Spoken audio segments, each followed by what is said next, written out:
చూద్దామండి. మోరి నుంచి సత్యనారాయణ రాస్తున్నారు. పాములు పగబడుతూ ఉంటాయని అంటూ ఉంటారు. ఇందులో వాస్తవం ఎంత తెలియజేయగలరు అంటూ రాస్తున్నారు. పాములలో చాలా ఉన్నతమైనటువంటి జాతికి సంబంధించినటువంటి పాములు ఎంతో దారుణమైన హాని వాటికి చేసినప్పుడు కాస్త ఆ ప్రదేశాలని గుర్తించటం, వెళ్ళేటటువంటి వ్యక్తి వెంట పడడము అనేది చేస్తుంది. కొన్ని ఆభిచారిక హోమాలు ఉన్నాయి.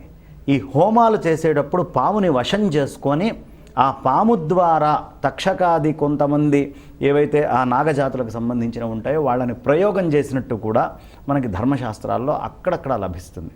కానీ అన్ని పాములు పగబడతాయి అనేటటువంటిది దోషభూయిష్టము. చాలా స్వల్పమైనటువంటి జాతులకి మాత్రమే ఈ పగబట్టేటటువంటి గుణము ఉంటుంది. వాటికి అంత హాని చేస్తే ఊరికినే పగబట్టవు. అందుకనే మనకి కొన్ని సంఘటనలు ఈ మధ్యకాలంలో మనం చూస్తూనే ఉన్నాం.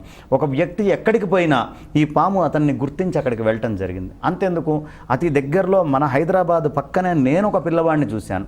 వాడి ఇంట్లో నుంచి బయటకు వస్తే చాలు, వాడి బొటన వేలు మీద ఎక్కడో అక్కడ కాటు వెయ్యందే ఆ పాము వెళ్ళేది కాదు. కానీ వీడు మరణించేవాడు కాదు.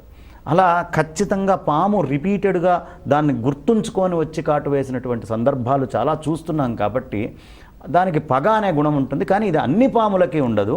పాములలో కూడా చాలా అత్యద్భుత, బాగా కోపోద్రిక్తమైనటువంటి స్వభావం ఉండి బాగా కోడె తాచు లాంటివి ఏవైతే ఉంటాయో వాటిల్లో ఈ బుసాయి పగ అనేటటువంటివి ఉంటాయి. కానీ అన్ని పాములలో పగ అనేటటువంటిది ఉండదు.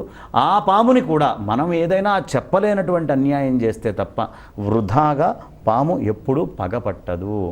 పగ ఉంది, కానీ ధర్మశాస్త్రాల ప్రకారం అయితే అది ఎక్కడ మనకి ఆధారంగా పూర్తిగా దొరికేటటువంటిది లేదు. ఆభిచార హోమాల ద్వారా పాముల్ని ప్రయోగం చేయటం అనేది పూర్వము కొన్ని ధర్మశాస్త్రాలు